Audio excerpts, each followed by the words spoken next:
Man, oh man. Here we are. I tell you what, if something can go wrong, it will go wrong. We ain't been live in a while. Let's give it a little bit more time for a few more people to trickle on in. Should have a good turnout. Hopefully, we'll have a good turnout. If not, that's okay. Talking to whoever's live and whoever's going to pick this up here on the replay. Shout out to y'all. Replay fam. Let's go. It's been a long week. Supposed to do this yesterday, but couldn't get started. What's happening with everybody?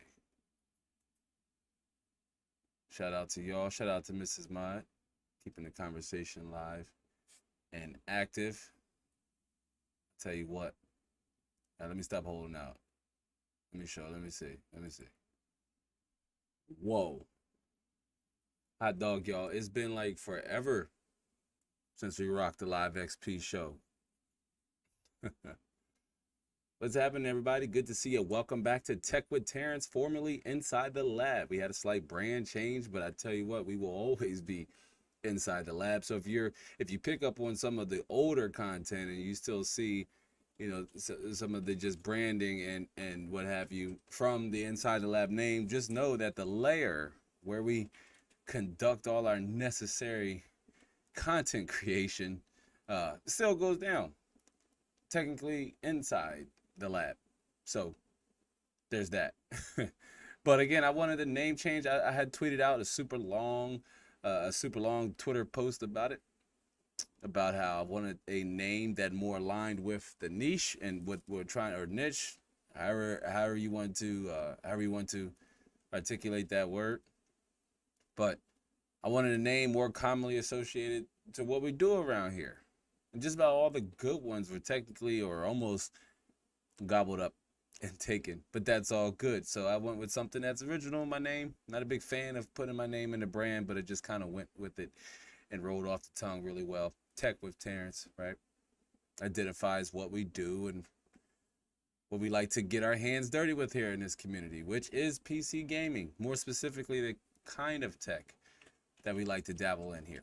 If you're a first-time viewer of the Live XP show, super different format than the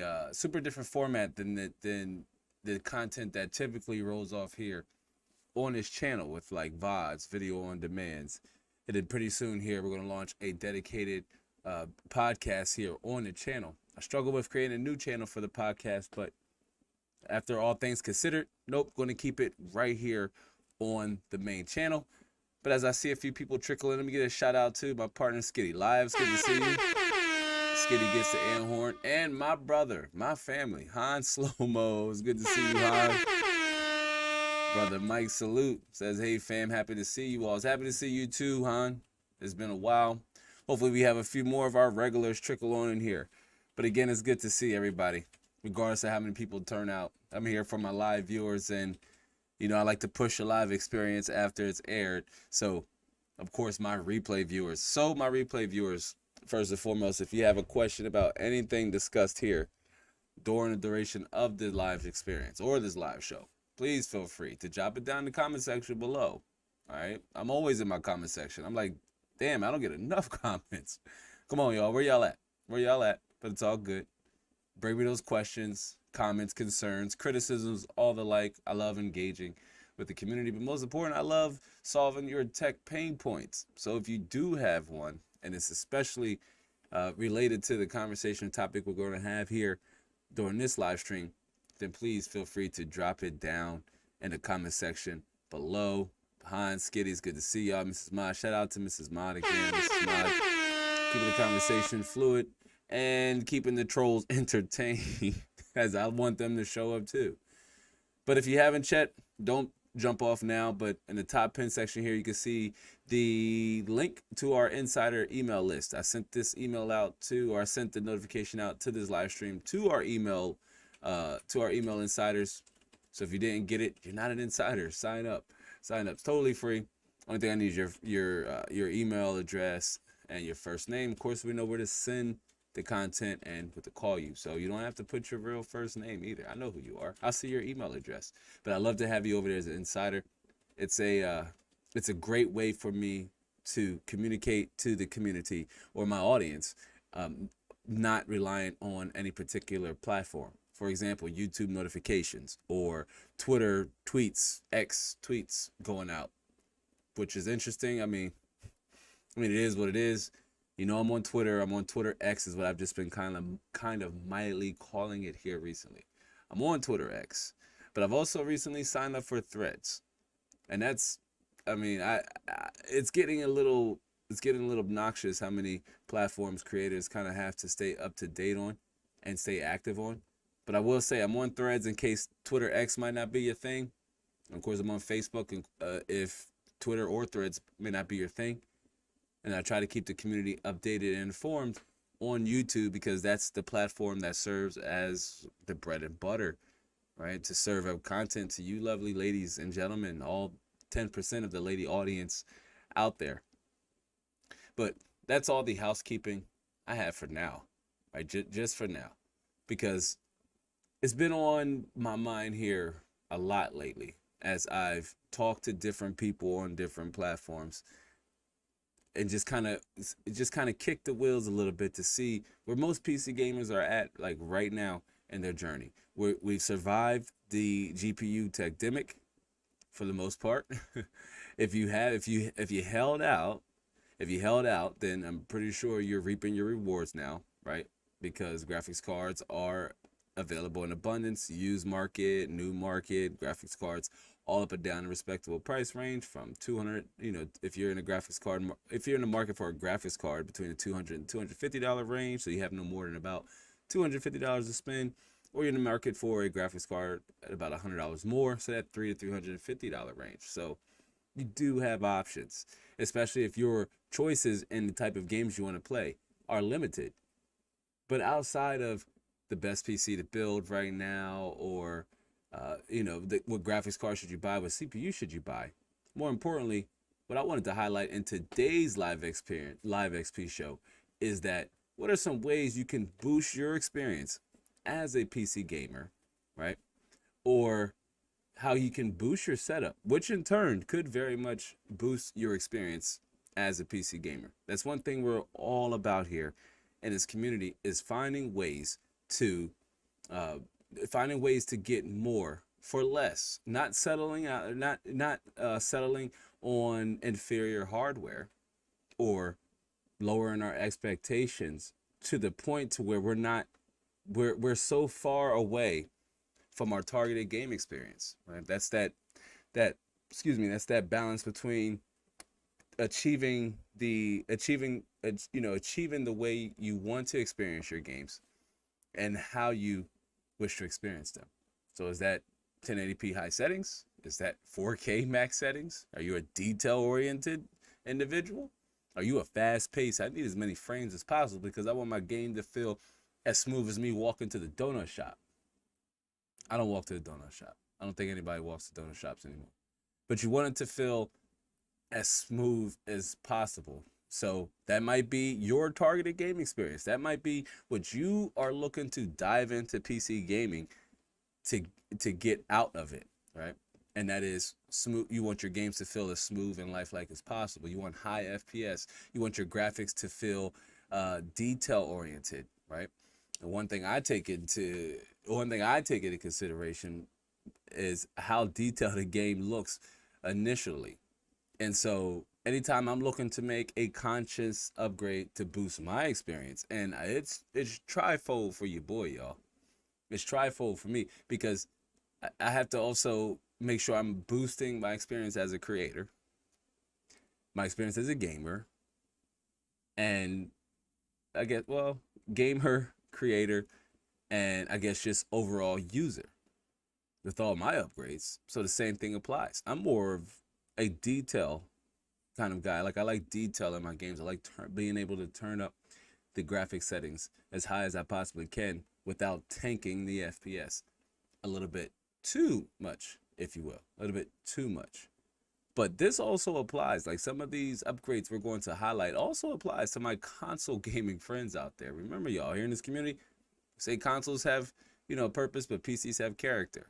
And video games are made on PCs for PCs, but they are just as attainable, or finding your targeted gaming experience can also be had on a console. So these upgrades just aren't limited to just a PC setup, if you will, or just your PC gaming setup, minus one particular component. And we kind of talked about it, no secret there, but you can't add a graphics card to your console. There's no way to really improve the performance output of a console. Pretty much what you buy is what you get, and most you can do is upgrade your storage, which with games becoming larger and larger in file size can actually be a really good thing, and something I see obviously consoles adopting more as we get future generation PS5s or PS5 Pro, PS6 or SX Pro, whatever Microsoft or Sony has drummed up there. But in this live stream, again, we're going to highlight a few ways you can boost your experience as a PC gamer and as an enthusiast. So regardless of where you are in your journey, something I share with my insiders, but regardless of where you are in your journey, there's always ways you could enhance said experience, right? There's always ways you could get more out of your games, or improve an area of your setup, improve an area of your system, not just, again, not limiting our console friends out there in the world. I mean, we're trying to convert y'all. Let's be very clear on that. We're trying to convert y'all, right? Like, we're trying to convert y'all, but, you know, to my console gaming friends out there, you could also implement some of these strategies to boost your gaming experience, because at the end of the day, your boy Lab, that's all I really want for you to achieve, and that is getting the most out of your games, experience them the way you want to experience them. 1080p, 1440p, 4K, 720p by chance. And no shame to my 720p gamers out there. Shout out to y'all. Salute to y'all. But in one particular area, just to get started, just to kind of fire off, and I just want to sidebar again that the Live XP is in a bit of a beta itself, so some things I'm still working on behind the scenes to improve the overall aesthetics of the show. We still got your traditional Windows slide and what have you, and I'll still bring you up. And as I find different deals and highlight how some of these upgrades can be achieved, I'll bring it over here and we'll slide back. But essentially, the Live XP show is in beta, still missing some elements I like to improve and add on. But for the most part, we here. No more excuses. I'm talking to myself here, but no more excuses. But segueing right into the meat and bones of this topic, y'all, or this conversation. It feels good to be back live. It's a totally different, again, content format. You can just be yourself and engage with the community. And again, feel free to add to the conversation at any point. No question, stupid. Feel free to fire away, so long as it's respectable, right? So keep that in mind, because Mrs. Mod will get you up out of here. But feel free to join the conversation and add on ways that I may have missed. Replay viewers and my live friends here, replay viewers and my live viewers. If you have found small wins in your journey as a gamer, not just a PC gamer, but if you found small wins as your experience as a gamer, and they've come in the form of upgrades or just subtle ways you found it, manageable to make modest and incremental, upgrades to your setup or your system to boost your experience as a PC gamer. What might that come in the form of? Well, for starters, exactly what I'm doing now. For the most part, what 90% of gamers do in our space. And as we game sitting down. So it's imperative, almost important, mission critical, that you find yourself either by upgrading, adding. Again, most people, when they're building their setup, let's be real, y'all, a gaming chair is the last thing they're factoring into the cost of their overall system, because for real, what you're trying to achieve the quickest is just getting it done. It's just getting the system done, especially if you don't plan on building it yourself and you hired a system integrator. That's sites and businesses and companies who will build the system for you from beginning to win and just ship it out for you, ready to plug everything up and ready to go. So when you're thinking about how much money I'm going to need for my motherboard and my CPU, what kind of graphics card am I going to need? And I have this little, 32-inch monitor or TV sitting around I'm going to use for now. The last thing we're thinking about for the most part is how are we going to actually man our battle stations, right? Like, how are we going to sit down at them, y'all? And this isn't factored in enough when I'm consulting gamers, particularly into what their setup and how much they're going to need. I don't just start with your base setup, your base system.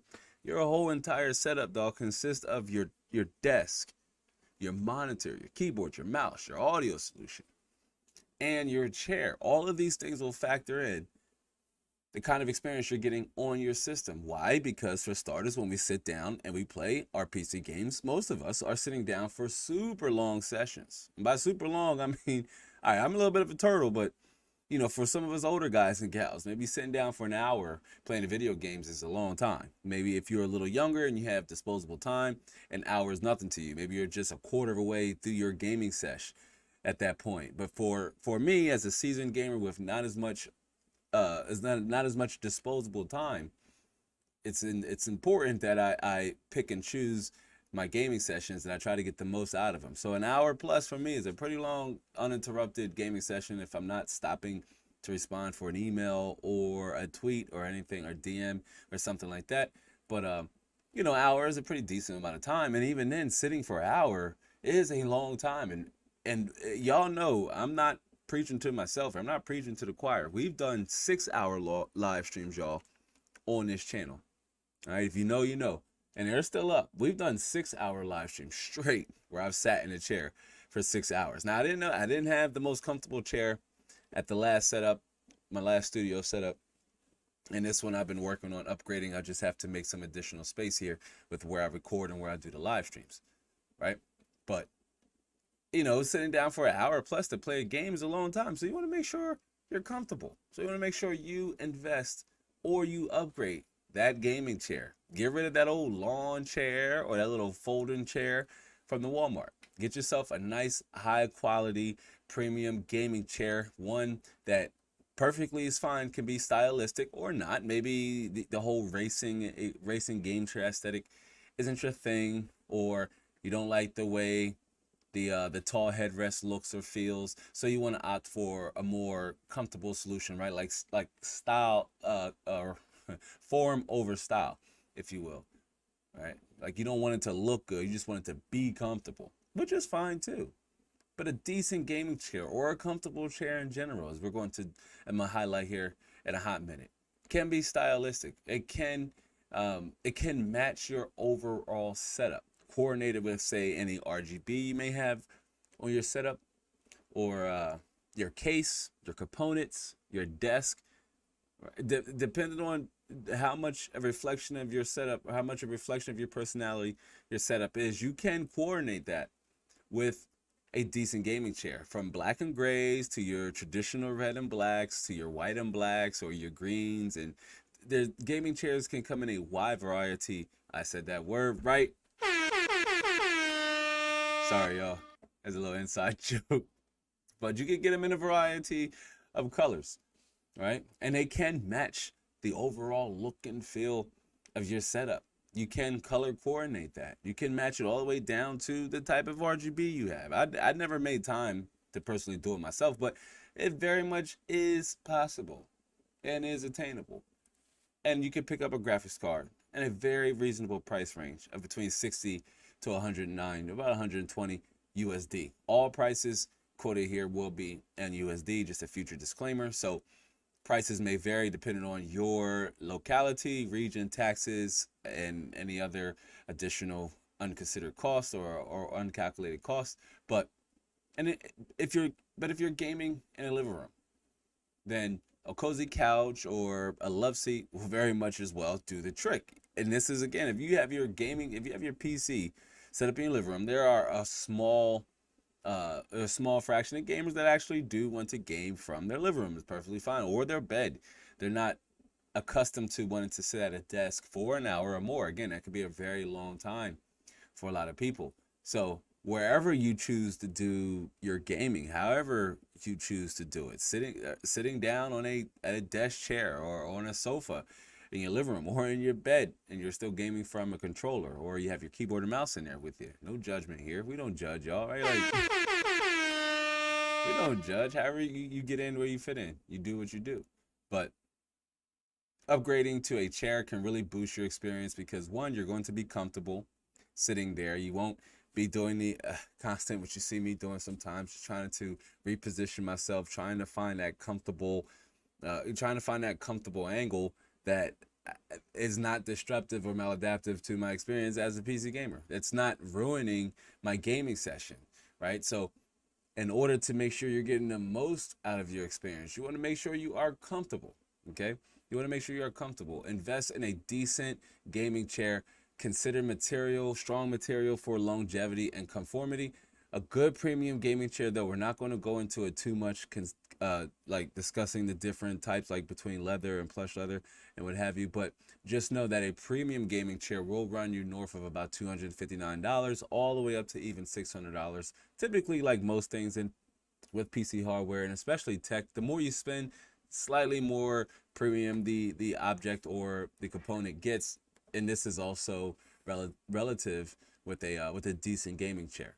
So invest in a gaming chair, y'all. Do it. I'm talking to myself here. Something that's been long on my laundry list of components to buy and get to even boost my experience as a PC gamer. I mean, you're confident. You're going to look good. You're going to feel good. If you're a fellow content creator out there, you see a lot of tech creators with gaming chairs. Why? Because we're sitting down and we are sitting down in front of that camera, in front of that lens for an extended amount of time. So that's one reason why you see us sitting in those type of chairs, because we too also want to be comfortable, confident, right? And we want to make sure we're getting the most out of our gaming experience. So invest in a good gaming chair. Can't recommend it enough. The second upgrade you can make that can boost your experience as a gamer. This is more so relative to our PC gaming friends, but invest in a good gaming monitor. Whoa, man, we talk about that a lot here in this community. I've been slow cooking a buyer's guide to acquiring a monitor, and how, we said it before, a lot of you here, regulars like Han, what have you, you've heard me mention this before, that your monitor is the window to your PC. So it's very important that you take as much time and consideration when trying to decide on a monitor that you do when deciding on any and all other components. Your graphics card, your case, your motherboard, your CPU.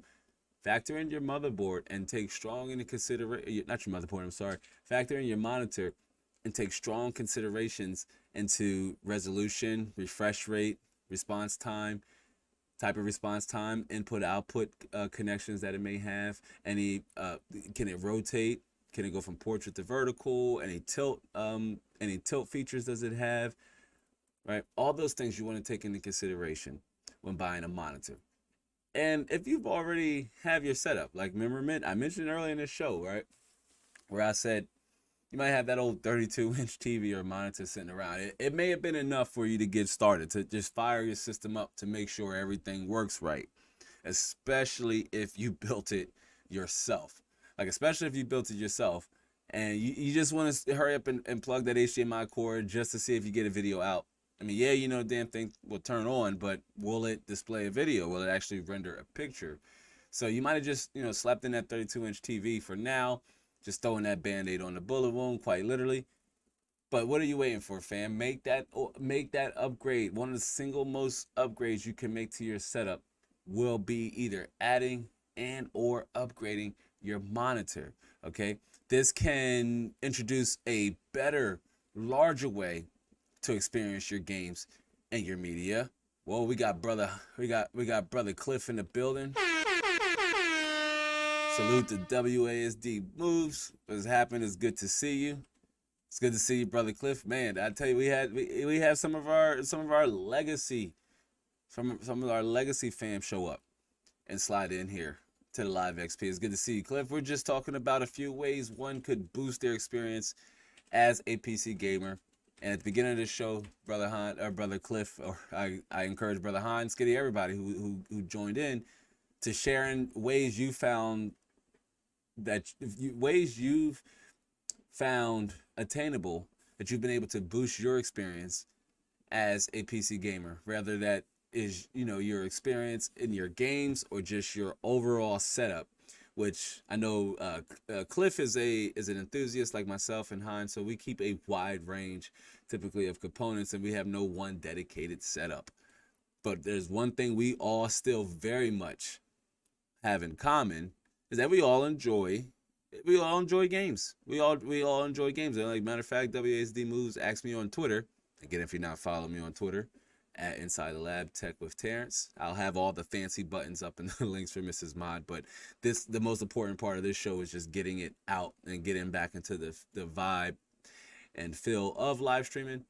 But Brother Cliff had asked me on Twitter what games was I playing. So follow me on Twitter. You can catch me outside of show times to ask me similar questions. But there's one thing we all have in common, is that we still all very much like our games. We very much still like to experience our games. One upgrade we talked about, though, just to get you up to speed here really fast, Cliff, is that we talked about upgrading to a comfortable gaming chair, considering premium over, premium materials for longevity and what have you, and just making sure you are comfortable and confident either gaming or creating and gaming, whatever you like to do. Last Rights, is good to see you. Oh, what's happening, Last Rights? It's been a while. Last Rights says, hey, Terrence, hope all has been well, man. Yes, Last Rights, good to see you. It's good to see you. Last Rights, Cliff, Thunder. Thunder gets the air horn. What's up, son? Thunder is one of my kids. It's good to see you, Thunder. Thunder says, hey, it's good to see you. Last Rights, good to see you. It's good to see everybody. We're just talking about a few upgrades you can make to boost your experience as a PC gamer. Thunder, my son plays on the PC too. A few upgrades we've been talking about trying to make to his setup, try to boost his experience as a PC gamer. My daughter as well play games on PC. Let's see if she pops up too. I doubt it, but we'll see. But at the beginning we had talked about, and also do be sure to hit the like button for me, y'all, on your way in or on your way out. If you don't mind, hit it on your way in, like they say, so you don't have to do it, leaving out. But early on we had talked about upgrading to a decent gaming chair. And I said you can pick up a decent one between 60 to 100 USD. Very much attainable, as you can see here. This one from Hummel. And while most of them have different decals and might say different things on the back of the seat, S Racer, X Racer, I talked about that you can find a gaming chair that fits your setup, color coordinated to your personality type. Doesn't have to necessarily be one that's black and white. I personally would go for a black and white, or this very sexy black and gray gaming chair. I really like this here. Doesn't match my setup, so I'm being a little contradictive. I'm being a contradictive coconut here. But it doesn't match my setup, but still very much a fan of these colors. And this gaming chair looks super comfortable.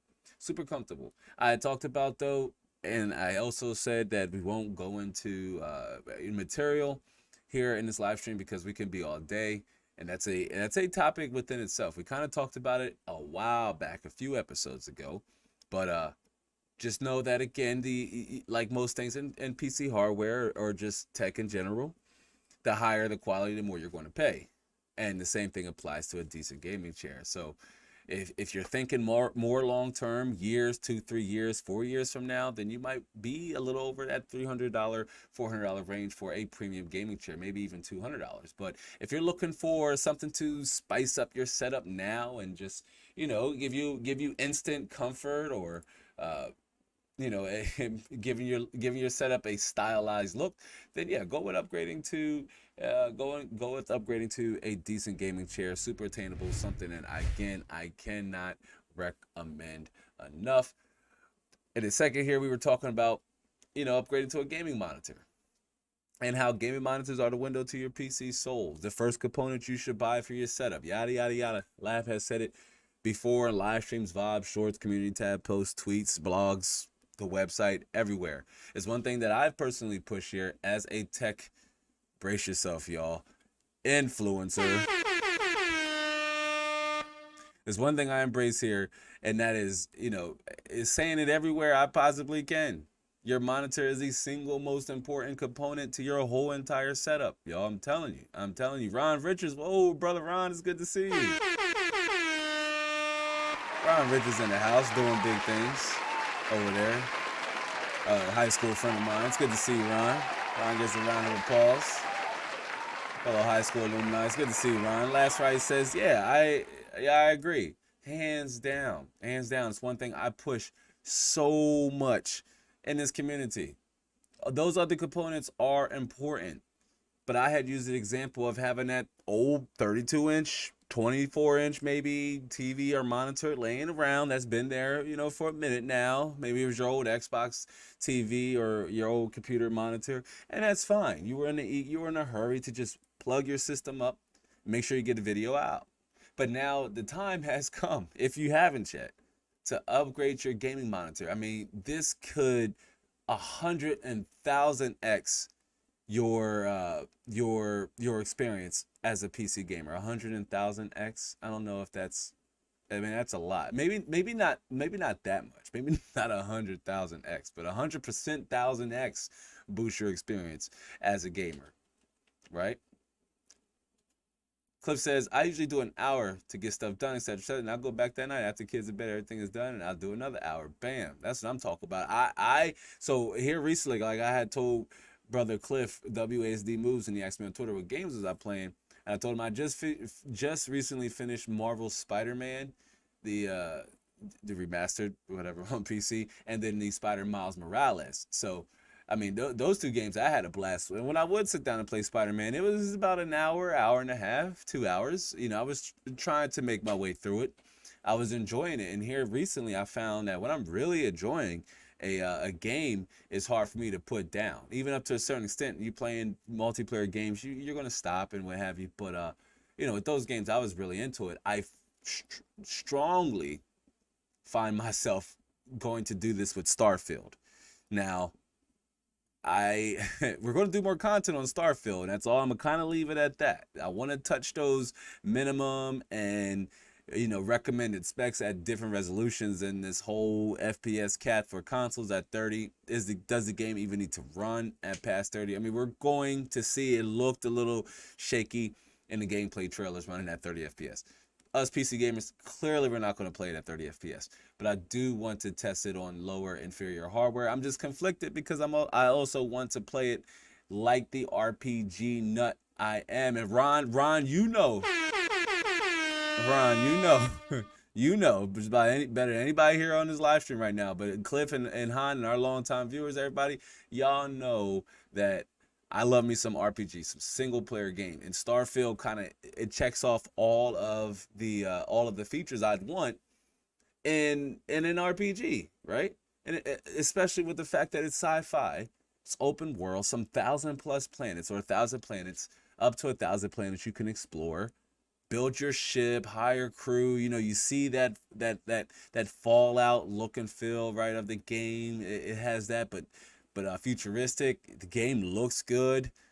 It's plenty you can do. Plenty you can do. When I sit down to play Starfield, that's going to be probably about a 2 to 3 hour minimum ordeal. Kind of like what WASD Move said. Got to make sure everything else is done.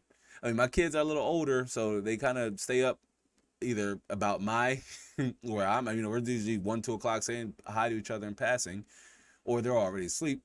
So, but I got to make sure everything gets done. That list can be a little long as a YouTuber, but I try to make sure I get as much as done. So when I sit down and play Starfield, I don't want no interruptions, none. So I totally agree there. Han says, my chair is a Chino Cheapo, but serves me so well, right though? That's what it's all about though, huh? That's one thing we talk about in this community a great deal. Ain't about, it's all about, does it and will it work for you and your budget? So when I said about picking up you can pick up a decent gaming chair for 50 to 60 USD, all the way up to about that $100 price range like the one I had highlighted there a second ago. But there are other options you can rock with. It could be cheap, but does it work? Is it functionable? Right?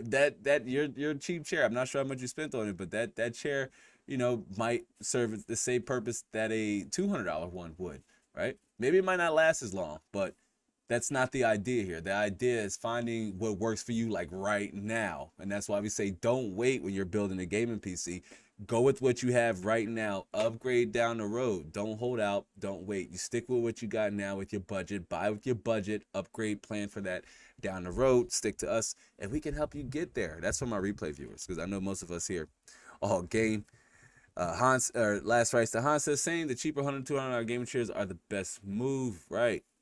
Right, and that's about a good, good start, I would think, to say. That's why in the price range that I recommend you float around is that $60 to about $109, price range. You can pick up a decent, or $129 price range. You can pick up a really decent, solid gaming chair that'll last quite a while, depending on how often you sit in it. Do you smoke, or do you drink and eat in front of your setup? All personal preference and choices that you have a right as the owner, first and foremost, and as the commander of said battle station. So factor in those other aspects when you're looking at that chair, right? Like maybe Han didn't splurge on a chair because he sits down every once in a while. He doesn't spend as much time gaming in his chair. So spending a $200-$300 on a gaming chair might be counterintuitive to where he wants to allocate his finances and his funds. Let's say specifically with the setup, might be able to take that money and apply it somewhere else in your build. Ron just says Starfield. Yes, the Flames. Starfield gets the air horn. I was reading an article that said that game might get postponed again until 2024. I hope not. I have big things planned for the month of September, y'all. I'm telling you, like, subscribe, share, do all those things. Because September, I got a big month planned in September. A lot of content around not only just Starfield, but some other games that too are going to release around that time, like Mortal Kombat, for my Mortal Kombat fans out there. But definitely keep a lookout for that. But Han says, sorry fam, have to go to work. Try to check in from the office. All good, brother. We'll be here for a while. Not too long, but we're just going to keep moseying on through. But again, it's always good to see you. Han, make sure to hit that like button for me on your way in or on your way out. But we were talking about upgrading your gaming monitor after it kind of segue in from finding that balance between style and comfort and affordability with picking a decent gaming chair to rock on, right? Like if you're going to sit down, you're going to play your games, you're going to play for a while. Or if you play consoles and you play from your living room, that's cool too. You want to make sure you're sitting on a comfortable couch or love seat, or swing that gaming chair into your living room. Again, no judgment here. At that, you can play your console in a PC gaming chair. The PC community, we still love you. We're just waiting for you to make your way over here. Even if you do play on a controller, that's my guilty pleasure as a PC gamer. I play 80% of my games with my controllers right there. I play first-person shooters, competitive games with mouse and keyboard, KVM, but for the most part, that's going to be a controller for me, family. All the time, especially with a game like Starfield. I'm going to play that with my controller, hands down. But upgrading your gaming monitor, or even adding a companion monitor, if you will. Let's say you're perfectly fine. You say, Lab, I took your advice 2 years ago, and I invested in a 27-inch 2560 by 1440p 144 hertz, quad HD panel, gigabyte GQ H.237, something to that extent. I don't need another monitor. I have that upgrade. That's cool. Well, adding a companion monitor, either of the same caliber, could really open the possibility of a wider view, if you will. The games that support multi-monitor can really enhance and boost your experience when you're adding more than one, kind of extending your peripheral.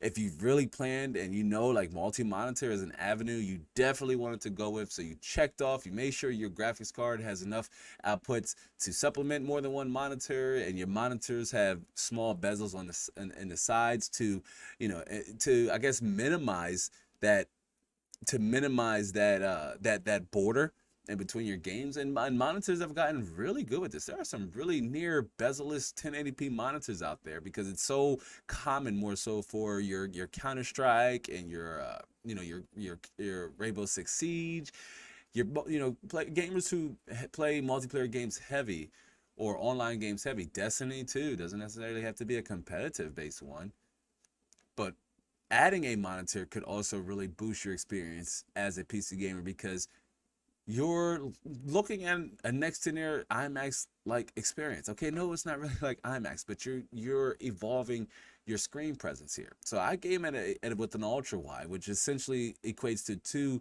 19-inch monitors or two 17-inch monitors put together next to each other. So imagine having three of those or two of those if that's what you like to get out of your games. Or maybe you play simulation based games like your truck simulators or your Microsoft flight simulators or your goat simulators or your farm simulators.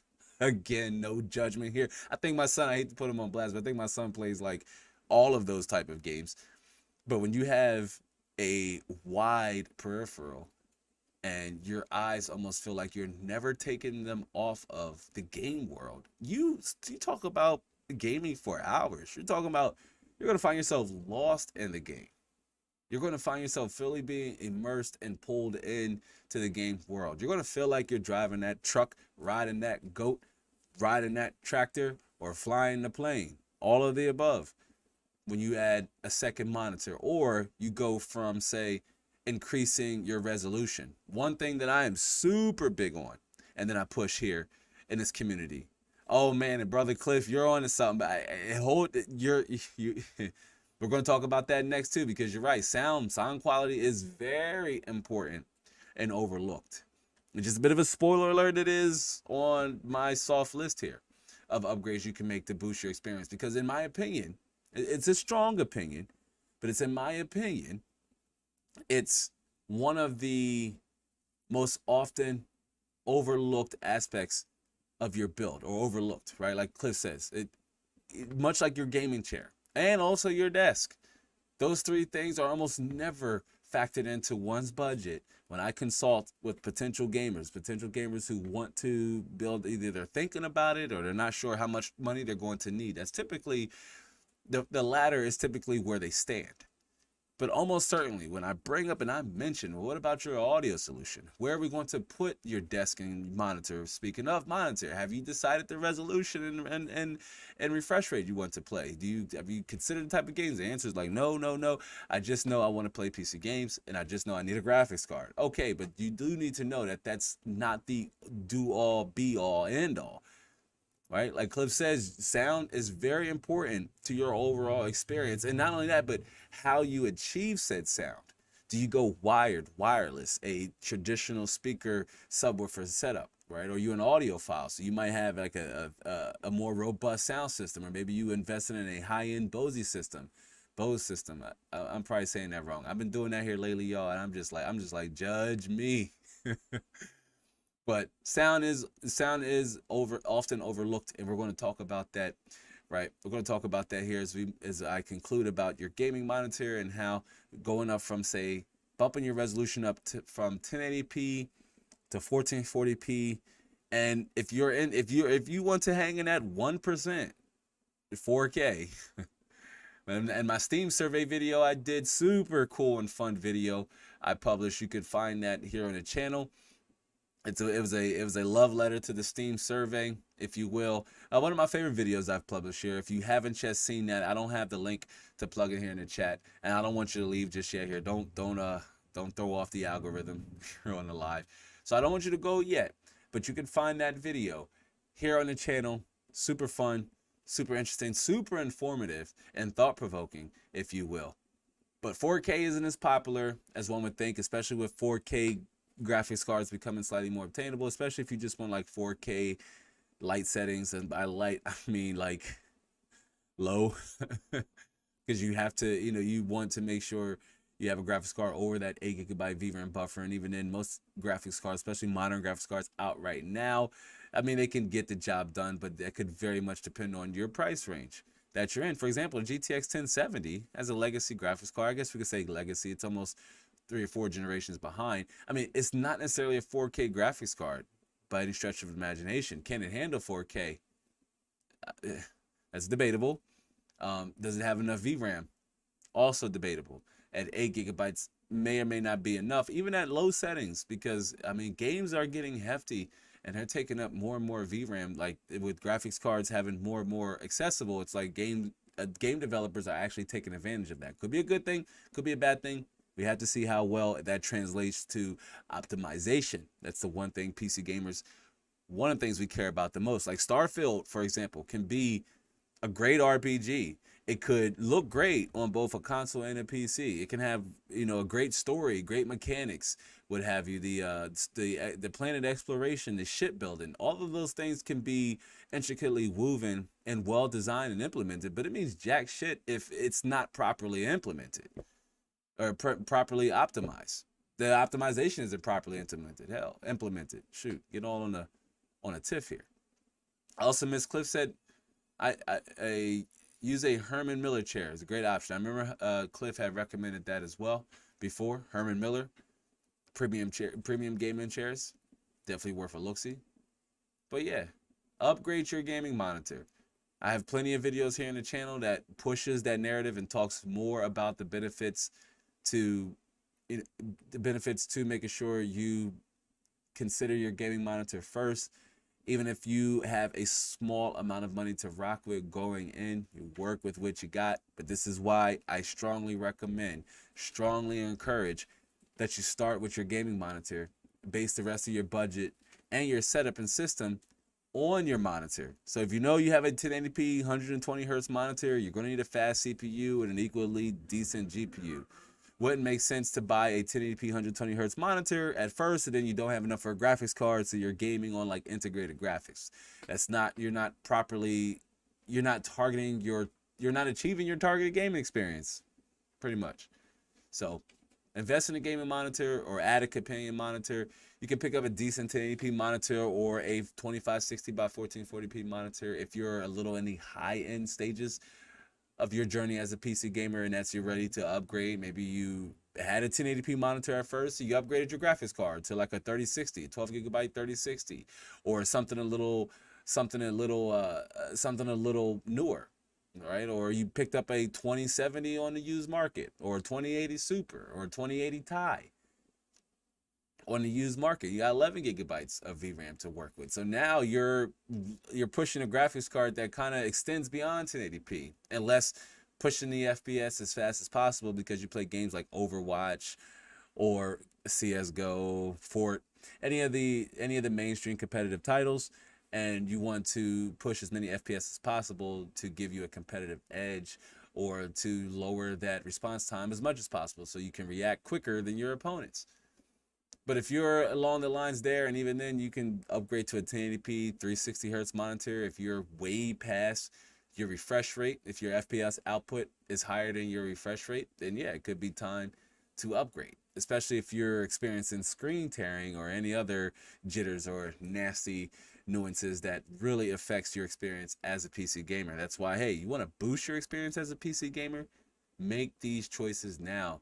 Invest in your system. Hans says, I got a 1440p ultra wide from Aorus on a deal. Beautiful. I bet you that amount. So 3440 by 1440p from Aorus. And Aorus makes beautiful aesthetics.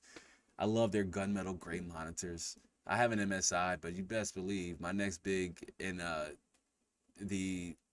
4K monitor too. I mean, that's an Asus, but Aorus makes beautiful, gorgeous monitors. Solid monitor. What refresh rate are you rocking, Han? I know you say you had to go, and Han says Starfield. Whoa, even the air horn said, let me do it twice. I think I hit it twice. But Han says Starfield is for me as well. I mean, I'm telling y'all, subscribers, viewers, listeners, replay fam, a lot of content planned in September around Starfield, and I have shared on the community tab post that I wanted to explore more pop-up live streams, get back into doing pop-up live streams, and Starfield may very much well be one of the games I decide on. I have some others to take into consideration as well that if you're around for the Alien Isolation streams, then you know what it's hitting for. Ron says, awesome live as always, brothers. About to have dinner. Everyone have a good night. Yes. Thanks, Ron. Appreciate it with you. You know, I thought about that as I see a few people are heading off, either eating dinner or having dinner. I thought, like, I wasn't sure if 7 o'clock was too late, but again, all about getting back into the vibe of live streaming, because dare I say it, y'all, and don't let Mrs. Maya hear you, but dare I say, I think it's been like 2 months since the last Live XP show aired. Ah, damn, that's a long time. That's an That's an unfortunate record that we're not even going to talk about. We're just going to conclude with gaming monitor and upgrade it and how important it is. Thanks, Han, for sharing your monitor type. I also too game on 3440 by 1440p. But upgrade your monitor. You can pick up, if you have an older 1080p monitor, 60 hertz or something to that extent, and you're ready to just get a little more because you upgraded your graphics card, or you upgraded your CPU, and now your FPS output is exceeding 60 hertz, then consider upgrading your monitor, to 120, 240 hertz panel. 1440p if you're rocking a beefy graphics card, more than 16 gigabytes of VRAM or more than 10 gigabytes of VRAM. 8 may be enough, but it also depends on the type of games you want to play. If you're gaming at 1440p, you're likely in a mixed bag. You play a mixed bag of games, no just one particular game type. So that's okay too. Again, consider the games you want to play and how you wish to play them. That's something you have to constantly ask yourself. I don't care what level or what journey or how seasoned you are as an enthusiast or a tech head or a gamer or a PC builder. Always consider the type of games you want to play and how you wish to experience them. I know I want to play Starfield. I mean, I've been strongly considering 4K, picking up a 4K 120 hertz monitor, but I really want to play Starfield in the highest graphic detail, the highest possible resolution that my hardware and my budget will afford and allow me to. So that's how I wish to experience Starfield. Games like Mortal Kombat, not so much. I can probably play that on the 3440 by 1440p ultra wide monitor, but there are a few content types that are relevant to that very area or topic with games and how to achieve your targeted game experience, your TGE, among other things. So again, September, do keep a lookout for that. But yeah, upgrade your gaming monitor. You'll thank me later, especially if you're rocking an older panel. It's okay. Or if you want to add a second one, but upgrading your gaming monitor can boost your experience overnight. Again, introduce a better, larger way to experience your games and your media. Now, what does that go hand in hand with, if you will? Well, again, I said that some of these upgrades can be associated with my console gaming friends. Gaming chair, check, right? Gaming monitor, I think PS5 supports up to 1440p or 4K. Same thing with the XSX is gonna give it to you. Any one of those, right? You can apply these upgrades and boost your experience as even a console gamer. But this upgrade in particular can't, right? You just can't, and that's your graphics card. Oh man, the almighty GP freaking U, the video card, the graphics card. The card, and whatever you want to call it, the component that has the single task of rendering the detail in those frames as much as possible. And it's the single most sought after component, the component that most users aren't necessarily sure on. They're a skeptic. They don't know if they have enough VRAM. Oh my gosh. Should I go with NVIDIA or AMD? There's a question that's become harder and harder to answer now with the advent of RDNA, all the way from 5,000 to where we are now. RDNA 1, 2, and what are we on? 3 or 3 is coming? With the advent of RDNA, that question has become a little harder and harder to answer. I still think it boils down to 2 things. Okay, hold on. 3? There's 2 or 3. I told y'all I was rusty, but it still boils down to these things. Type of games you want to play, how you wish to experience them, and your budget, right? Cliff says, I love having a side monitor in portrait mode. I keep Twitter, YouTube, Stream Sheet. Yes. And the previous setup I had space, so my 4K monitor can go portrait. And I loved it for that. It was great for having the YouTube. So when the Live XP show aired very early on, and I'm talking like Cliff, you were there. Han was there. I'm not sure if Han's still with us now, but Han was there. Cliff was there. I think a few others popped in and up that are here now too. But without a doubt, you guys were there prior to even the live show went live, and that's what I used my 4K monitor for. The text was so clear. I went with the 4K monitor because the text was clear with that higher resolution, so I could make out the chat and read text a bit easier. It just made everything so much easier. But absolutely, having a companion monitor, one you keep in portrait mode on the side. I mean, it just makes your experience as a PC gamer that much more robust, right? Even like Cliff said, even to Steam cheat, quick and handy. I mean, anything. Discord. Some people like to have their Discord up on the vertical monitor so they can type. Or if you are a heavy social gamer, which is okay, not really my cup of tea. If I game, I'm gonna tell y'all right now, I'm a game with you lovely ladies and gentlemen here in my community, or some of my very small close friends I have. But for the most part, I don't like to game with random people. But if you have a close knit of friends that you game with, having that monitor up on portrait mode and just being able to just type in text, or just read something really quick, or verify something, or bring up a how-to, or if you like playing a multiplayer game and listening to music, or having YouTube up. I mean, all these things could really boost your experience as a PC gamer, or boost your setup. Adding a monitor is twofold. It has a binary purpose there to improve your setup and boost your experience, because there's so much you can do with a companion monitor. There's so much you can add and do with that. And it doesn't necessarily have to be expensive. That's the beautiful thing. It doesn't have to. If multi-monitor isn't your target there, and ideally you would want identical monitors. If you're doing that, then it doesn't even necessarily have to match your primary monitor, your main panel. So you can go with something that's a little bit more cost effective, because your need isn't to have that monitor be the primary driver of all of your media, all of your games and YouTube and etc. And Thunder says, I like my games as realistic as they could be. Right. I wonder who you get that from, because I'm that same exact way. I like my games to look as realistic as they could be. I like detail. I stop and will just look around in a game and appreciate the detail. And I also appreciate my system that's able to effectively highlight said detail without any messy glaring or artifacting or any of that nonsense or jive, missing textures.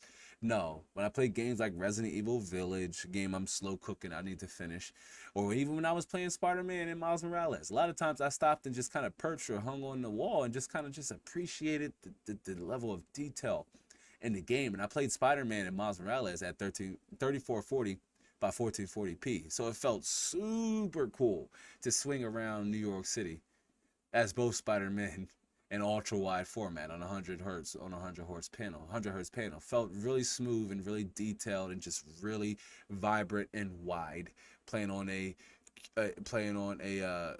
ultra wide monitor.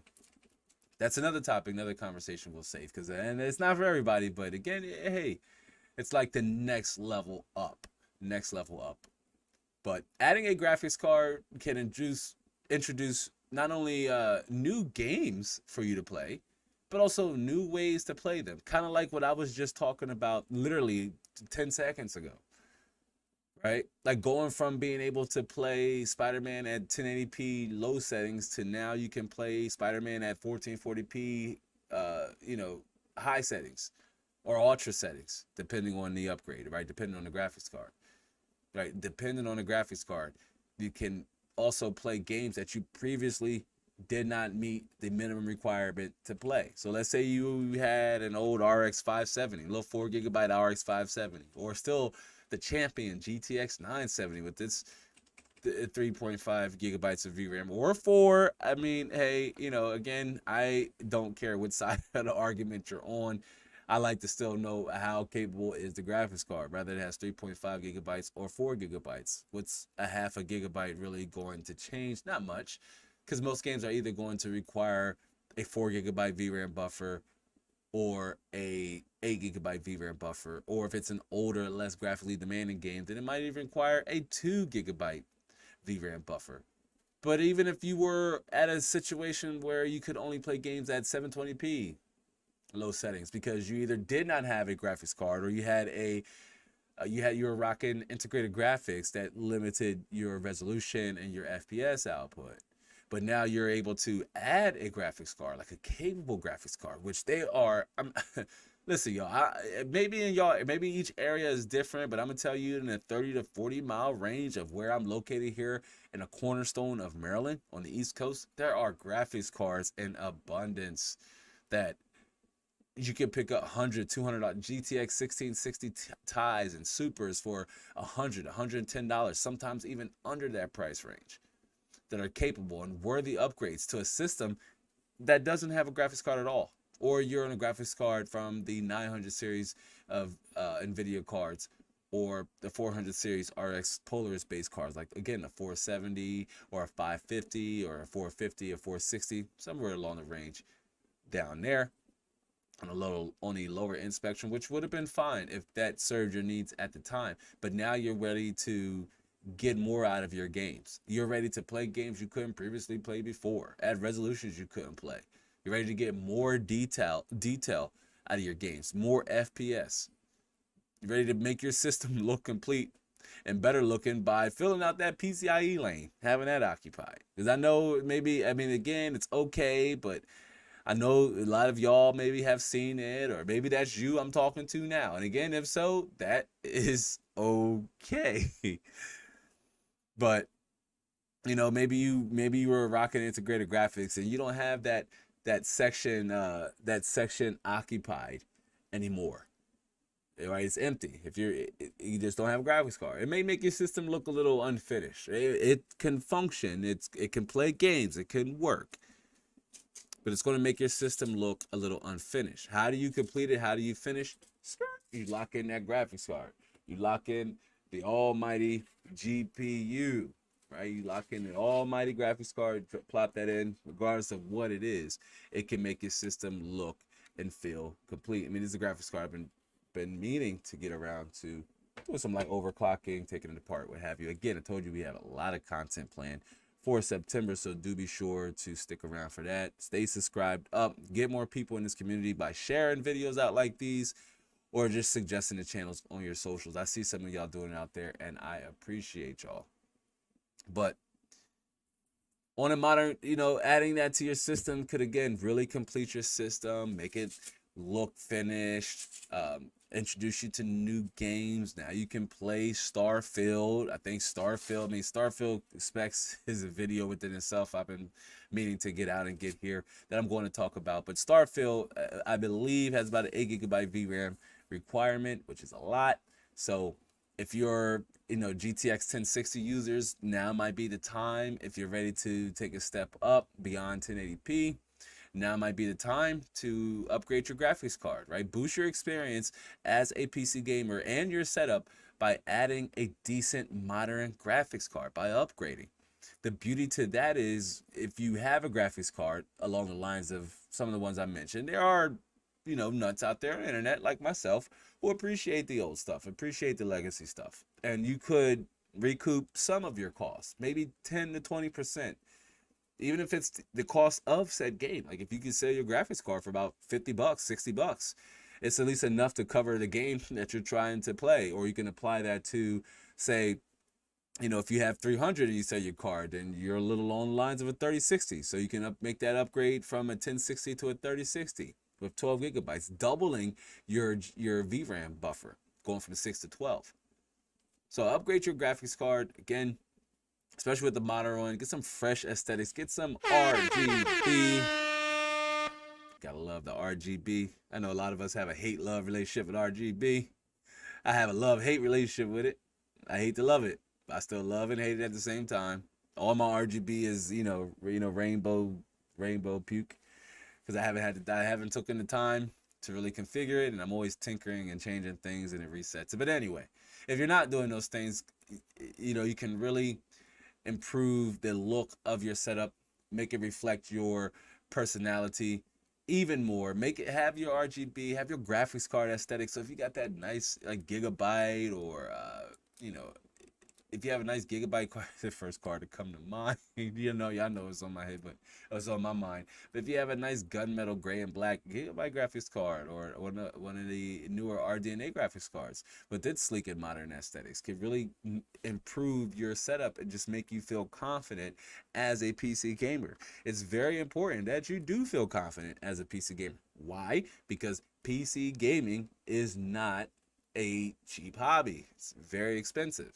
And one of my mission here, my value point, if you will, as a YouTuber, is that I want to help you master your hobby as a PC gamer while saving money while doing so. Okay? So adding your graphics card will help you master your hobby. It's going to help you feel confident as a PC gamer. Allow you to play games that have been out for a while that you just haven't been able to touch because, again, you're rocking integrated graphics, or, your graphics card is slightly older and it doesn't meet the requirements for newer games. You can pick up a decent graphics card, right? You can boost your experience as a PC gamer by either used or new market. More so used, because of new market, you'll notice a trend, especially on the new market. What you'll see is that a lot of brick and mortar retailers are going to push the newer inventory first. It has a higher profit margin, while the lower stuff, the previous generation stuff, simply don't, because they have to lower the price. So you'll see newer cards. You won't go to Micro Center and see a 2070 brand new sitting on the shelf, right? Chances are very slim. Same thing with a Best Buy or at B&H. I don't know if B&H has brick and mortar stores. Bad excuse. I don't think they do. But even your online retailers like B&H, or, they might have newer graphics cards in abundance versus older ones. Amazon, you might come across a flux of both, but on the used market, you could still very much pick up a decent graphics card. Don't have to spend $600-700. You don't have to be in that price range unless you want to. If you have only $200 to spend, then you're somewhere along the lines of, say, about an RX 6600 or a 6500 or something like that, something along the lines there. Or if you are 2x in that output, you have about 300 to 400, then you're strongly somewhere in between a 3060 12 gigabyte or a 3060 Ti. Again, just could really depend on the type of games you want to play. Excuse me, but even if you're on like a GTX 1080, your 3070s, right, your 3080s, they could be worthy upgrades for you, with also being able to sell that higher end XS80 base series card. But if you're on a 30 series or 20 series, that may not be an upgrade path for you just yet.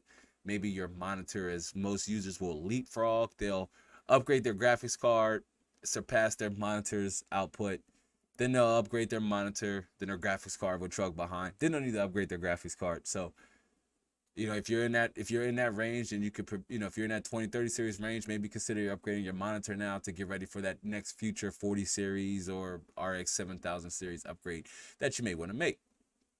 Cliff says 4K 144 hertz. If I can't have it, I throw it in the trash. I would love to experience Starfield 4K 144 hertz, 144. That's where it's at. You throw it in the trash. No, but in all seriousness, that's 4K. It's great, especially when it's fast and fluent and beyond 60 hertz.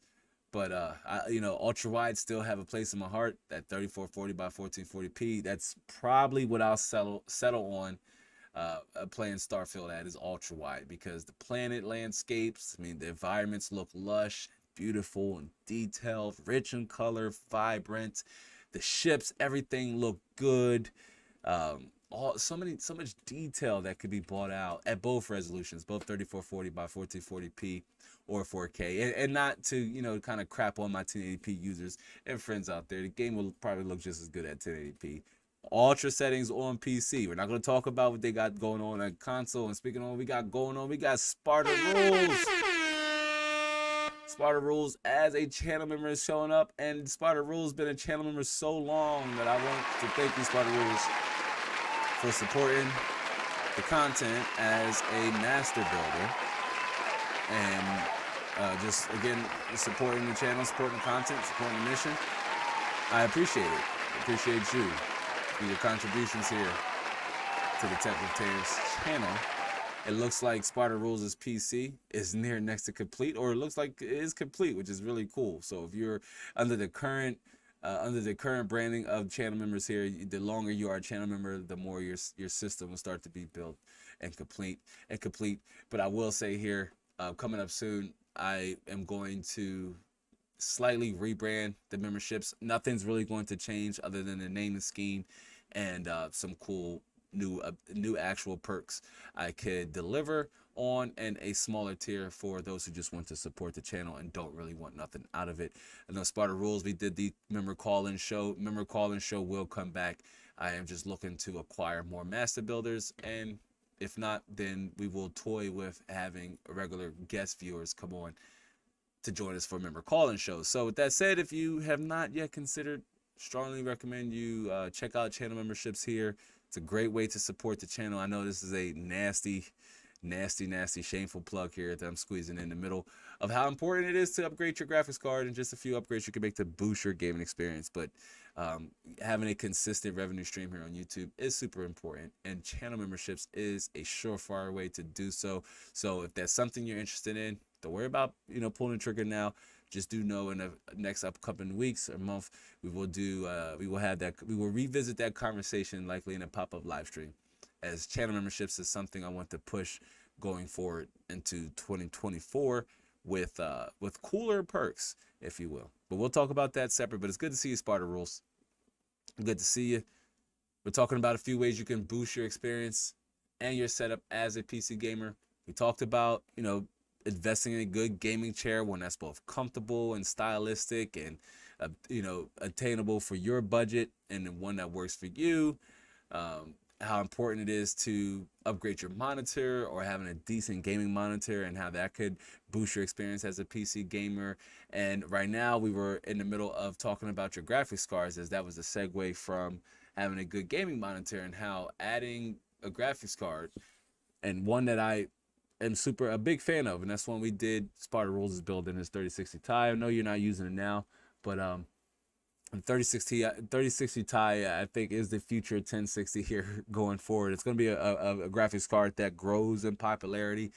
Again, another shameful plug, but that Steam survey, the video I did, the 3060 was leading the charge, y'all. The 3060 was leading the charge. So I really see as that graphics card becomes available under the $300 range, and it'll eventually slide to about the $250 once the 4060 drops, for probably about $350, something along the lines there, $380 maybe. We can maybe see that graphics card drop to under $300, so about $250, and it's worth it even more for users coming from like a GTX 1060 or a 970 or a 980 or maybe even a 980 Ti that's still popular and still deliverable. I've been trying to get my hands on one, but every time I see it, I just can't pull the trigger on it. So anyway, but there's that. So yeah, we were talking about graphics cards and how, upgrading your graphics cards to boost your experience, your graphics card. I'm not saying more than two, because that's a lie I don't think is a thing anymore.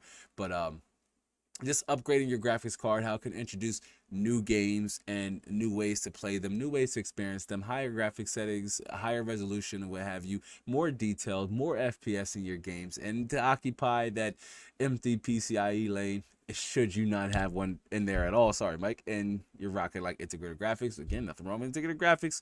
Super beneficial, super easy to rock with, especially if you're playing games, you have no expectation of gaming past 1080p, especially low settings. Maybe you just want to play some Fort, Roblox, Minecraft, something along the lines there. You just want to jump in, casually play every once in a while, saving your money and putting it into your games or other areas of your system and your setup is probably money better spent. But yeah, upgrading your graphics card, adding your graphics card, perfect way to boost your experience as a PC gamer.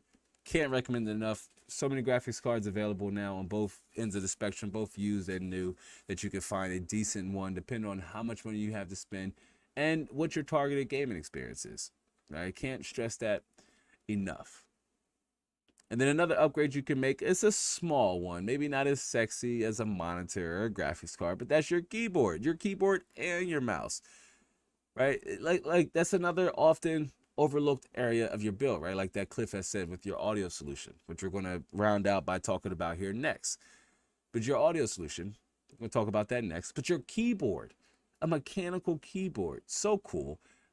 Everybody might not be down with the clickety clackety tackety tickety. We talked about that, but you can go membrane too. You can go membrane, and that reduces significantly that tickety clickety clackety noise that some finds annoying. I'm a little bit on the fence here. I like the sounds. I like the how it feels on the fingers. With the mechanical keyboard, you're gonna get better tactile feedback during like quick action based typing, or just in your games like in FPS shooters. You get better feedback, better reaction. Um, it looks cooler too. Most mechanical boards with their MX keys, red or brown, whatever, depending on your flavor, they have different functionality. But you can pick up a really decent mechanical keyboard like the Logitech G Pro or the K60 over from Corsair. Two mechanical keyboards that I typically campaign for, and one that I say, all right, I have a recommendation for you. Why don't you go with like this type of keyboard? You can go with either the K60 or the Logitech G Pro. Both have features that are decent for their price range, which is between about 60. You can pick up the K60 for about $60 and the G Pro for about the same. Really good quality premium materials built with metal, aluminum, if you will. RGB, of course, how much we love that RGB. But RGB, and again, it feels good on the fingers, and doing that could, again, it's not all about just boosting your experience, because you're like, how is a keyboard going to give me more performance in my games? It's not. It'll make you a more productive gamer, perhaps, right? But most importantly, what it's going to do here is boost your setup. It's going to reflect that personality even more. Match it up with that gaming chair. Match it up with the RGB in your system. If you have a predominantly featured gun, metal, gray, and black aesthetic going with that, then you definitely want to pick up that G Pro or pick up that gunmetal grade K60. Or if you have a little bit more in the keyboard department, or you like, hey, I'm all maxed out, lab. I bought that 27-inch 2560 by 1440p GQ2 127H5 monitor, or I upgraded my graphics card. I just bought, a 2080 Ti on the used market for $200. A great deal, maybe a little lower, but a great deal nonetheless, right?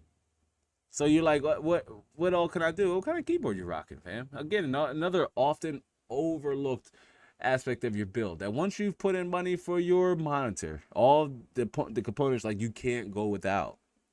I mean, you really can't go without a keyboard and mouse, but you can settle up for one that's like $20, if you will. I go, just normal keyboard, the old school one. If you can plug it in USB, it would work. It work. It ain't gotta look cool. It ain't gotta have RGB. It doesn't even have to be mechanical. It can be made of plastic even. I just want a keyboard that works. But if that's you, if you really want to boost your experience as a PC gamer, consider picking up a decent mechanical or membrane keyboard in that $60 to $129 price range. I use the K95 Pro, which is over $200 keyboard. Just to put it in perspective, it doesn't have to stop there. This keyboard was $279 when I bought it from Best Buy. It's a little ridiculous, but I like the Corsair brand and the aesthetic of it. Doesn't necessarily mean you have to spend spend that amount to boost your experience. That's just how much I wanted to spend to boost my experience. But I use a Logitech for my base, for my setup down lower level. We're going to get to that in some upcoming content. And Corsair, big fan of their keyboards. Pretty much everybody in our household, either they're using a Logitech or a Corsair mechanical keyboard. I've introduced it to everybody, and guess what? I haven't heard any complaints about any tickety-tackety clackities, and I really don't hear theirs. Right? Most people game with their doors closed, and most of the time you game with headphones on, which is almost a perfect segue into that audio solution that we desperately need to really talk about.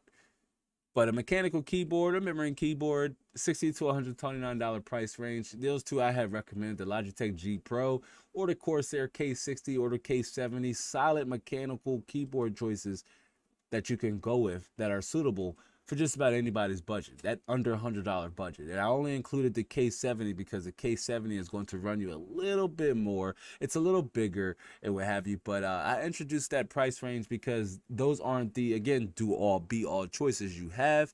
You can go with something a little higher end, a little more premium. Same thing with Logitech, also offers premium keyboards, especially mechanical keyboards, over the $100 price range. And of course, a good old gaming mouse to complement that will almost certainly help boost your experience as a PC gamer. with things like DPI, wired or wireless, how ergonomically designed it is for your hand. Those things could benefit your experience as a PC gamer. It could maybe make you a better, more competitive gamer. But that really also comes down to preference. If you notice, that's why I really don't necessarily touch keyboard and mice that often, because that really strongly comes down to preference. That really comes down to how do you like your gaming mice or mouse to feel. But with your keyboard and your gaming mouse, picking up one that fits your build can just, again, boost your experience, your setup, as this title is of today's Live XP is kind of twofold. It could boost both your setup and your experience as a PC gamer.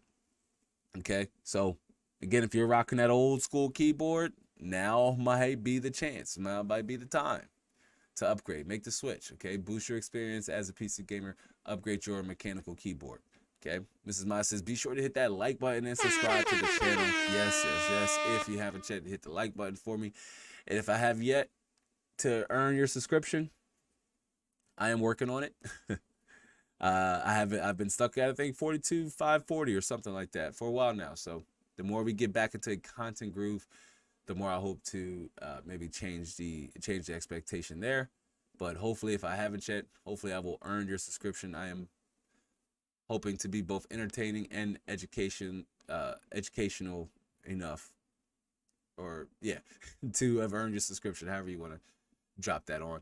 But yeah, definitely hit the like button for me. That's going to help get this video out in front of more eyes and to my replay viewers. If you made it this far and you're on the replay, again, drop any questions you have below about these upgrades, or if you're unsure how to get started, drop this comment down in the section below, or just comment down how much you love the show. Hell, just comment. It helps, but definitely like. But to segue over into our last final area that could boost your setup as a PC gamer, and that is a decent, well-planned audio system. So early in this live stream, brother Cliff, WASD Moves, has said that it's an often overlooked aspect of one's build. I can't tell you how many times I've delivered a system and the question is proposed, or to use it for headphones. Oh, I just thought, no, you didn't just think anything. Your computer doesn't have built-in speakers. If your monitor has built-in speakers, that may be okay for like 2 hours of gaming. And after that, it's just not going to work. That better be just enough, because the store is closed and you can't even go pick up a pair of just, cheap $20 basic Logitech speakers that you just plug in and you got the little knob on the side. Okay, maybe not the best route to go, but if you're an audiophile, if you're somebody like me who, really has an affinity for sound in all of your media, not just my games, y'all, but my movies too, right? My movies as well. I love to turn it up as loud as I can without disrupting the establishment outside.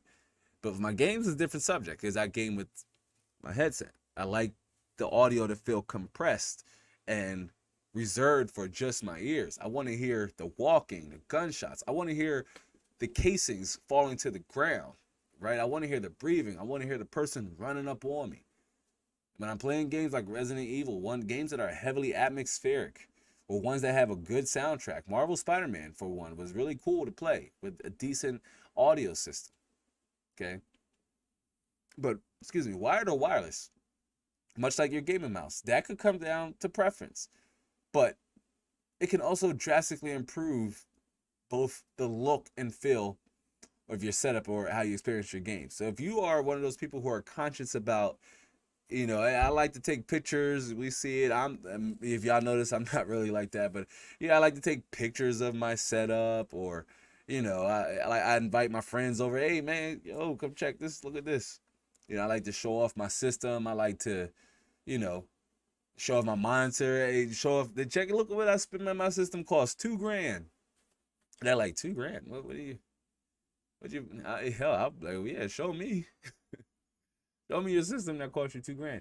But so it's not about what you say, it's how you say it. If somebody said I spent $2,000 on my setup, I know that they're likely including things like their gaming chair, or their chair in general, their desk, their speakers, right, their audio solution, their monitors, and of course their setup. Also, your system. Sorry, if that also includes your keyboard and mouse. A while ago, we did a live stream show on this, and that's one I probably need to revisit. But we did a live stream show on that. Okay, you have your system, and then you have your setup. Those two things are not the same. Your system is a part of your setup, but your setup is a part of everything, your system included. And both are going to have two different costs. One's going to be a cumulative cost, and one's going to be a separate cost. You have your system, your PC might run you 9, but your monitor, desk, keyboard, mouse, audio solution might run you another 4, somewhere in between there. That's why it's very important when you say, hey, I spent $2,000 on my system, and I look over, I'm like, whoa, you got to, what's up with this keyboard and mouse, fam? It walks straight out of like 2005. Or what's up with your monitor? You know, you have a really nice system, but your monitor is holding it back. And that's typically not a good thing. It's one thing I strongly recommend you deviate from, by all means necessary. Cliff says, that new Alienware 3440 by has your name all on it. I talked to Santa and Mrs. Lab. Please do. Talk to the bank too. Include them. Bank, lab, and Santa. They all need to. That's a beautiful monitor. I saw it. I mean, even the the previous model one is, just as fine. I believe the one you had, but yeah. It'll be nice to have an OLED, OLED ultra wide. But we'll see. You never know what's in the works for December. I told you you have some content planned for September. But with your headphones though, with your audio system, okay? If you're more of an intimate gamer and you like your sound reserved, maybe you don't like being bothered, consider going with like an HyperX headset or something from Corsair, like what I'm using here, or Logitech also make really good headphones. Somewhere along the lines there, I mean, you can pick up a decent wired or wireless headphone for about the $60 to $80 range. Super obtainable. Again, that could come down to preference. Should you want to go wired to save money, or wireless for movability, or you want more of a direct in-your-face approach and you want to go with a robust 2 to 3 speaker setup with like a Logitech. I keep going back to Logitech. Wait for them to pay me to talk about their products. Cliff says, I gotta run, ladies and gents. Peace and chicken grease. Miss me terribly or terribly miss me. We're going to do both. We'll be missing you terribly and terribly missing you at the same time until the next time, as a live show will air more often. I guarantee you that. Brother Clifto, I do appreciate you. We were rounding out here on our last upgrade. But again, that's either improving your audio solution, adding a better audio solution. I say adding because if you relied on, say, your monitor speakers, then man, bless your heart. Or if you just have maybe like some $20 speakers that it has no subwoofer, or the sound's not as great, it's not peaking well, then consider going wired or going with headset, especially one that has a mic if you're a social gamer and you play with friends and you want to be able to communicate and you want to talk to them. It's super easy, super functional. It's one that can boost both your setup and your experience, because if your sound's lacking, or if you're wondering what area can you improve on in a meaningful way, or one that's attainable, that my favorite word there, attainable. When it's attainable and when you can, upgrades you can achieve that won't break the budget, that will have an immediate impact on your experience as a PC gamer. Man, your audio solution, very important. Developers, sometimes they put just as much time, energy, effort, money, capital, what have you, in the way their games sound as they do that the way their games look. So it's only important that you as a PC gamer take a similar approach with your setup. Don't just focus on how well can my system and my games and media look, but how well can the sound solution be as well. I said well twice, but how good can the sound solution be as well? Can it deliver? Can it peak well? Can I get that nice subwoofer rich feel with the voice acting, make me feel like I'm there talking to the NPCs in the game? the music that plays, the firefights, the action. I mean, if you're like me and like you throw in a good Call of Duty campaigns, another guilty pleasure of mine. But you play them bad boys up, the headphones in, and it feels like you're in the action movie, or any of your other favorite first-person shooters that you like to play. Battlefield. Almost said 2042, but it's been a while since I revisited.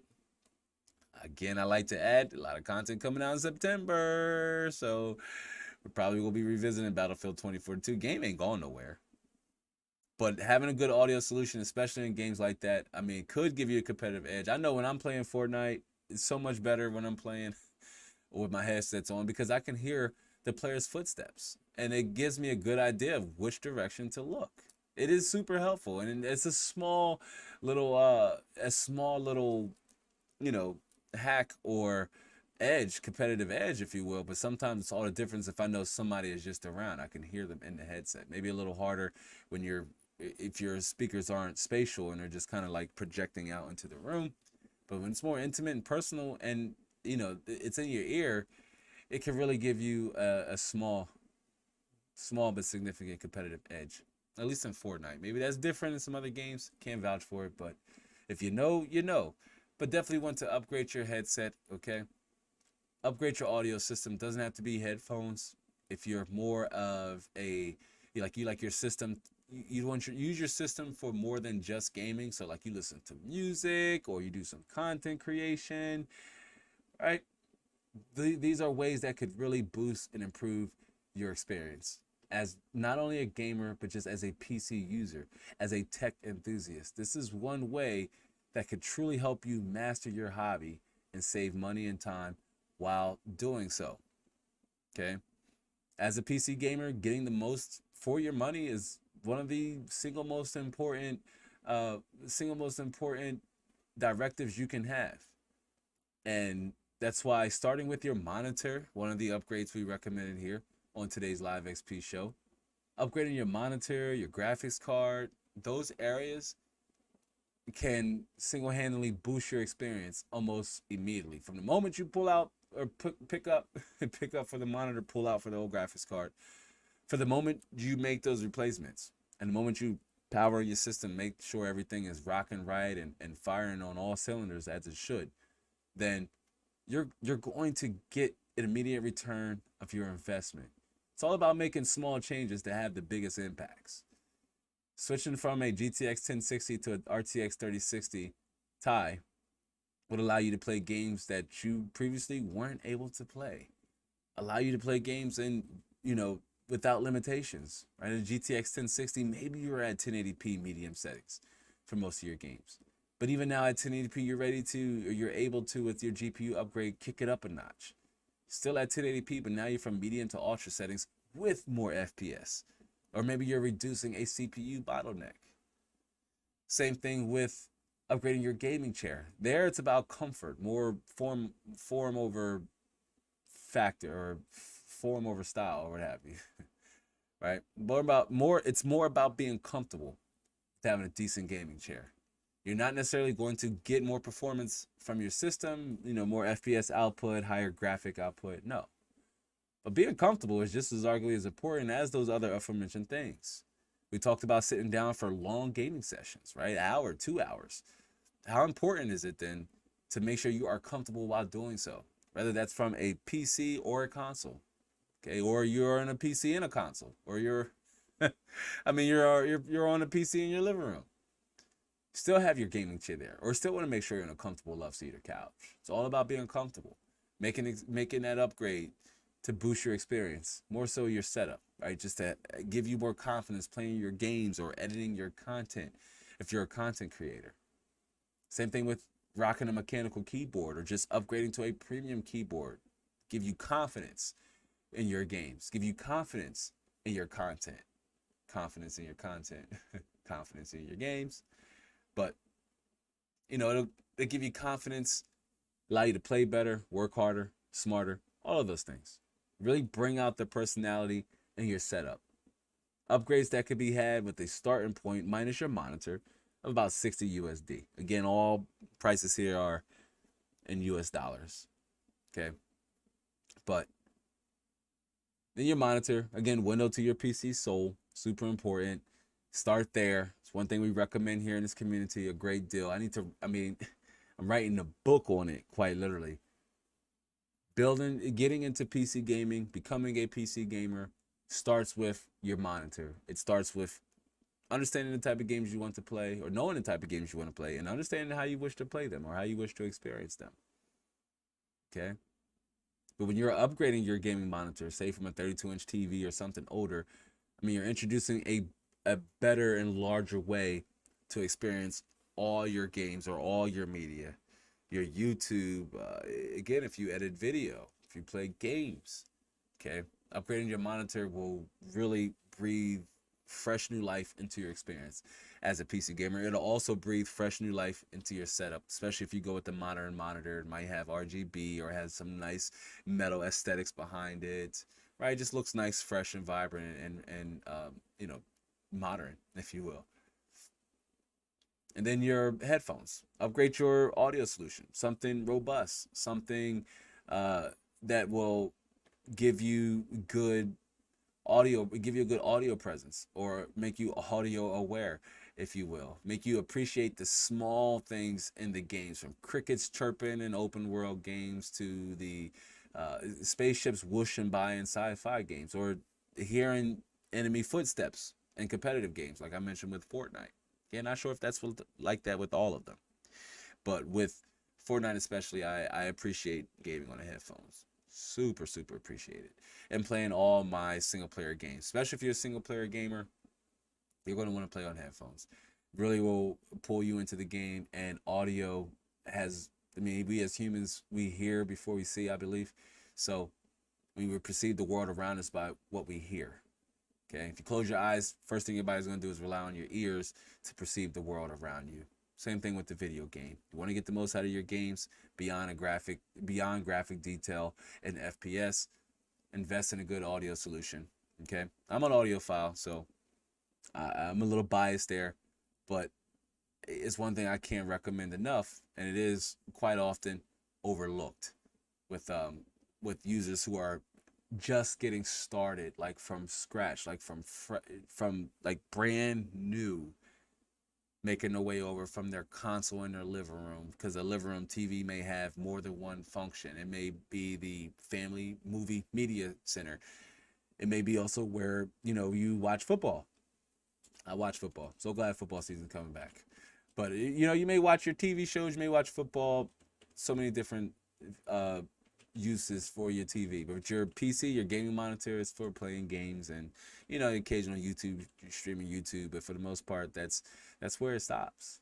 That's our focus here in this community as PC gamers. But that's all I got for y'all. It's been fun. It's been fun. It feels good to be back live. It feels good to interact with the community once again. I know I've slowed down on uploads, and I'll end with just some additional housekeeping news and features here, but we will get back to doing our live streams. Won't be once a week, but probably will be about probably twice a month or something like that, 3 times a month, but won't be once a week. A little easier to space them out, makes them more meaningful when we all do get back up together. It would be me here, but there will still be other content types here on the channel. We are launching a podcast before the end of 2023 here, so do keep a lookout for that. It's going to be a different vibe, look, and feel and experience to the Live XP show. More, a little less personal and intimate, if you will. It won't be live, so that's also a plus if you're unable to. If you're unable to make the live streams. And the Live XP show is a different experience in itself. It's like I'm here, I'm live, 2 hours, get a chance for people to bounce in or bounce out, you know what I mean, who want to engage, or if they have questions, or it just gives us a great chance to catch up with the community and share important details like I am sharing now. But again, pop-up live streams also too will come back in the fold. Only warning you may get, maybe I'll send it out to our insiders. So if you're still here with me and you haven't left yet, there's your reason. Hit the like button for me on your way out if you haven't, and sign up to become an insider if you haven't yet. It's a way I like to inform and update some of the closest members some of the members I am the closest with here and the community. So replay viewers, live viewers here with me now. If you haven't yet, go ahead and head over and do that now. But a lot of content coming up in September here, different content formats from with the podcast coming up. I have more details about that, like the name and just the format, and it's the one area where I do want to bring in or try to link up with other creators in this space, large and small. I have some in mind that I like to reach out that fit a little bit more along the lines of the brand here and the content, but yeah, just, you know, other creators that are a little bit more aligned with our message and tech heads, ones I love to bring on as an interview format for them to share their knowledge and wisdom too in this beautiful space that we call PC gaming. But with that out the way, that's all I have. It's been great. I really do appreciate every single one of y'all who came in, stopped in, said what's up, from Sparta Rules to Cliff to Han, Thunder, Ron, Skitty, Last Rites. We had a few people pop up, and that was great, being that I haven't been live in a while. Super nervous about who showed up, but I know it doesn't matter how many people showed up. Only one person needed to show up, and that was me, because we're all about the live viewers here as well. But with that out the way, that's all I got for this one, y'all. We're going to end here, like we normally have,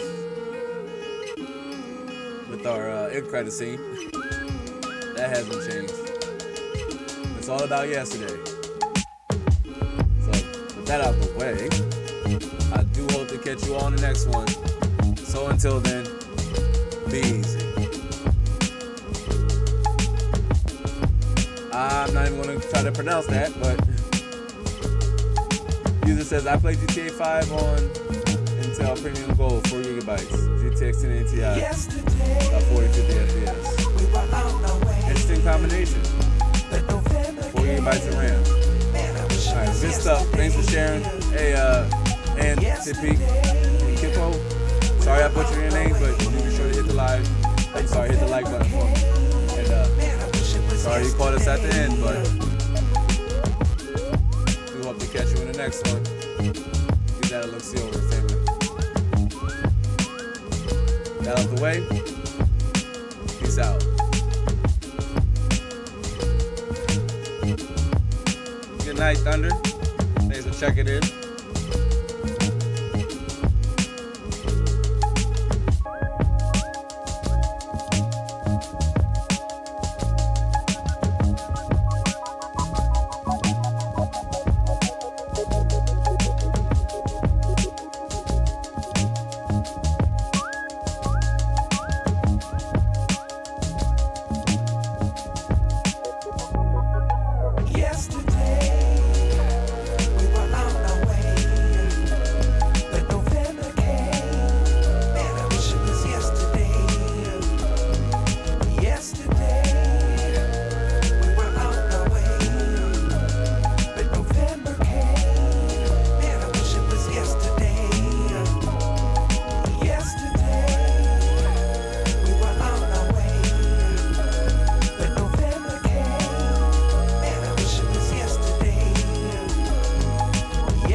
All good, Han. It's all good, brother. We signed out, but you know we will be back live and again here very soon. Do hope to catch y'all on the regular content, though.